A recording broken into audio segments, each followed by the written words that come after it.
My local pub is dying. In fact, it could already be dead.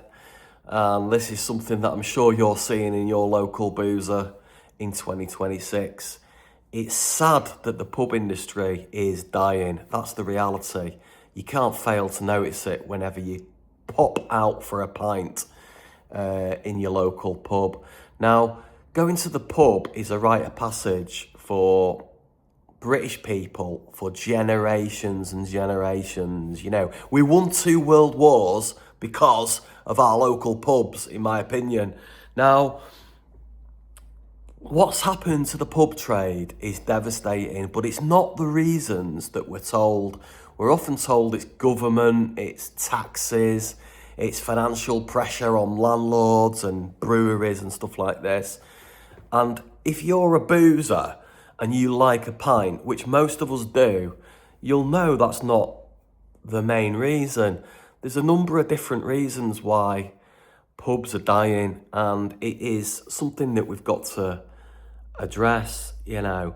So I'm going to go through over the next 15 minutes, telling a couple of stories about my experience and see if it resonates with you.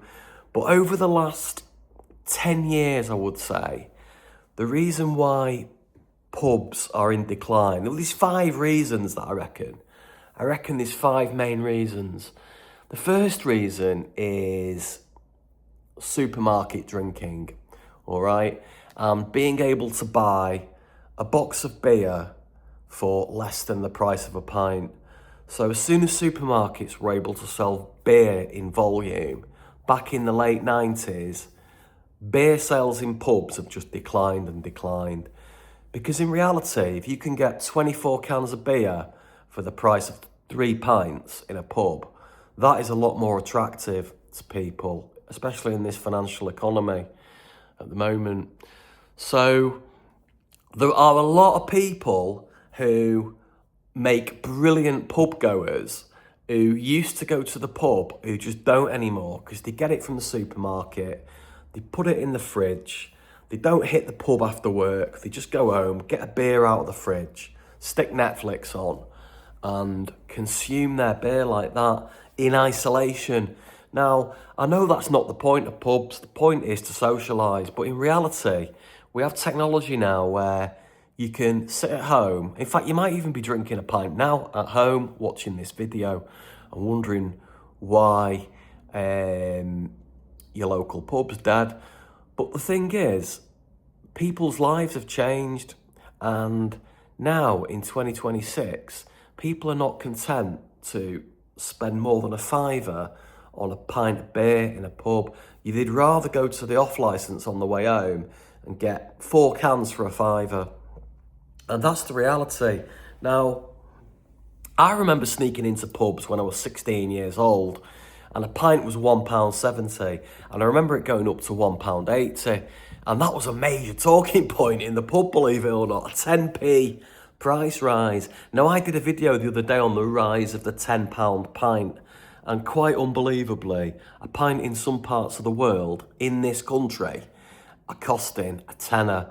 Now, that's just ridiculous, and nobody I know is going to pay a tenner for a pint, and people can barely afford to pay a £5 for a pint. In fact, I resent paying more than a £5, especially when the brewery itself owns the building and owns the means of production of its own beer and has to charge more than a £5 for a pint. It doesn't stack up financially for people.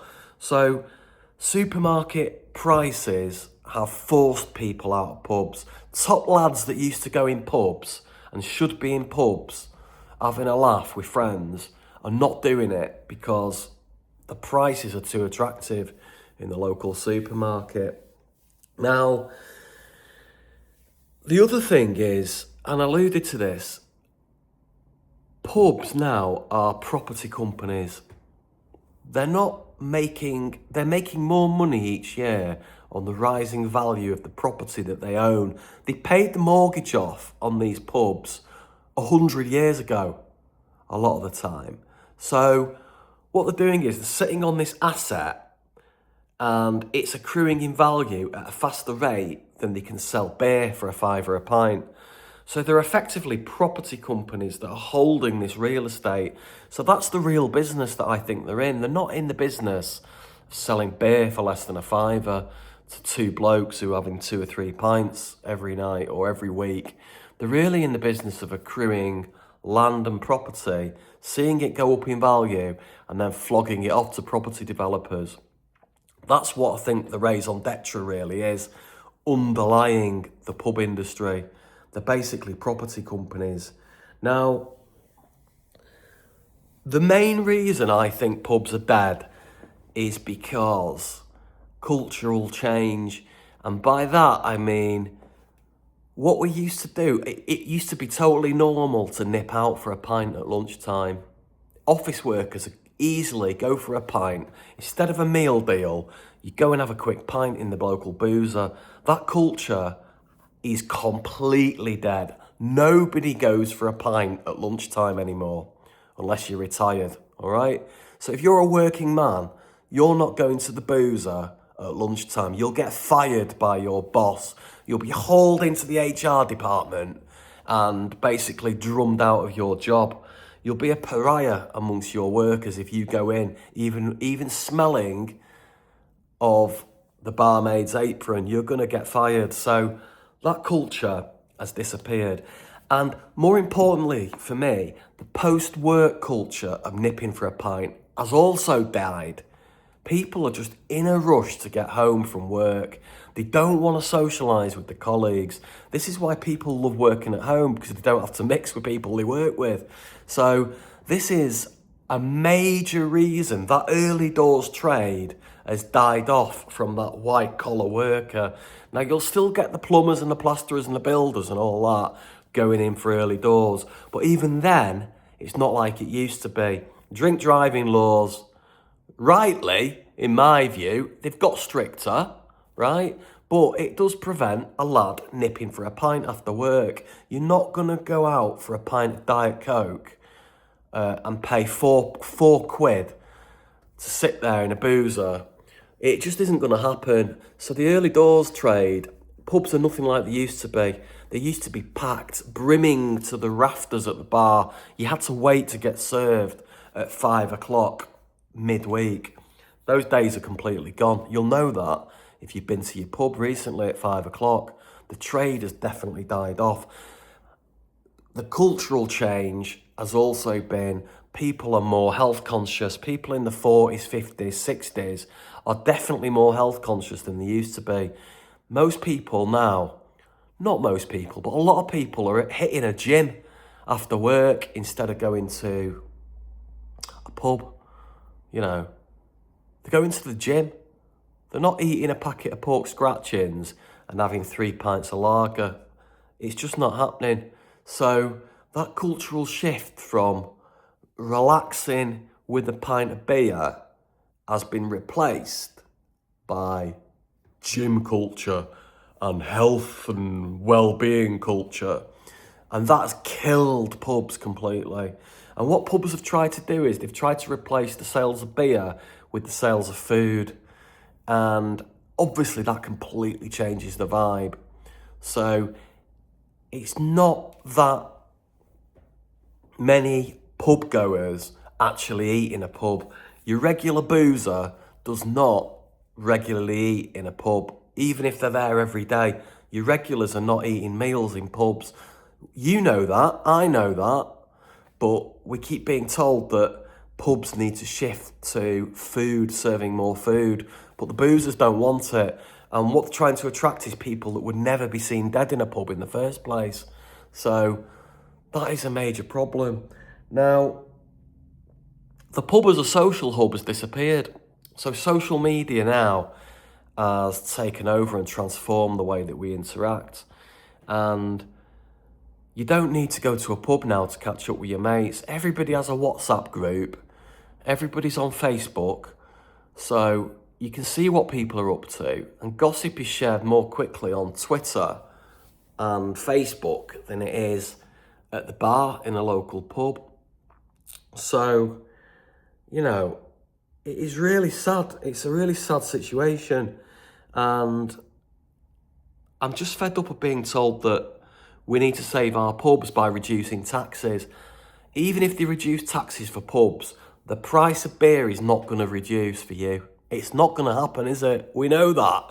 So the price of beer is going up and up and up and up. And pubs are closing at a rate of something like 4,000 a year. And your local boozer, if it's not closed now, is probably under threat. You know, there were 7 pubs in my local village about 15 years ago. There's 2 now. So things have definitely changed, and it's not good. For those of us who grew up socialising in boozers, it's not good at all. So my suggestion is you support your local pub. Pop out for a pint is my campaign. So rather than save our pubs and all this, like the Daily Telegraph is doing, I've noticed, we need to be popping out for a pub. Popping out for a pint, I mean. Pop out to the pub for a pint. That's what you need to do. And if we all did that once a week and had 2 pints a week, the situation would rapidly change. You'd meet more people, you'd meet loads of different people, you'd probably have a better crack than you would sitting on Facebook. So my message to you now is, put the can down. In fact, the other thing, the reason I've got this, non-alcoholic beer is another thing. Now, non-alcoholic beer in a pub is a complete rip-off. You think if it had no alcohol, it'd be cheaper than real beer. But what I'm told is the processing that it goes through is more expensive than the production of a real pint of real ale. So that's the reason why non-alcoholic beer is so expensive. So people are reluctant not only to pay more than a £5 for a real pint, but why would you pay a £5 for... In fact, I went for a pint of Guinness Zero the other day. I was driving, nipping into a local pub, and the price of real Guinness was £5.65, and the price of Guinness Zero was £5.75, and it was in a can. It was in a 500ml can. It was less than 568ml, i.e. a pint, and I had to pour it myself, because I think the protocol with Guinness Zero is they plonk the can on the bar, and they allow you to open it and pour it in your own glass so that you don't get it mixed up in a round with lads who are drinking real Guinness. So the fact that non-alcoholic beer costs more than real beer, it's just nonsensical, and it's another reason why people aren't nipping into pubs when they're not drinking. And the only thing I would say about government intervention is they've pummeled and pummeled and pummeled the non-alcoholic lifestyle on people and suggesting that drinking alcohol is a bad thing. And this has been drummed into a generation of people, so they're not going to pubs anymore. This is why you never see anybody under the age of 30 in a pub anymore. You just don't see it, do you? If I walk into a pub at any time, everybody's our age.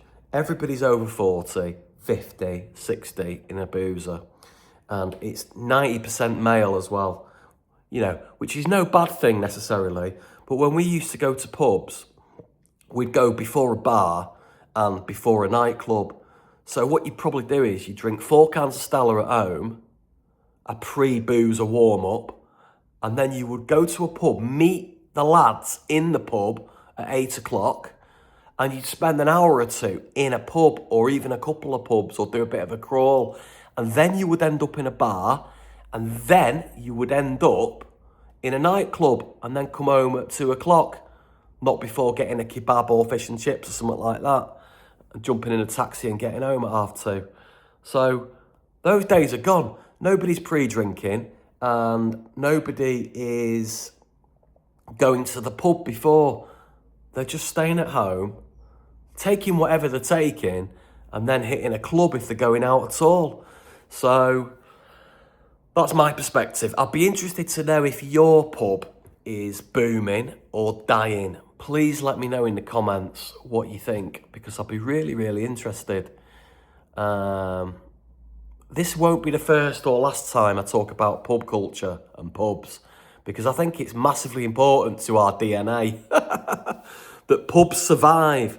So pop out for a pint, save your local pub. Let me know how your local boozer's doing. I'd really appreciate it. Thanks a lot for tuning in. If you like it, subscribe.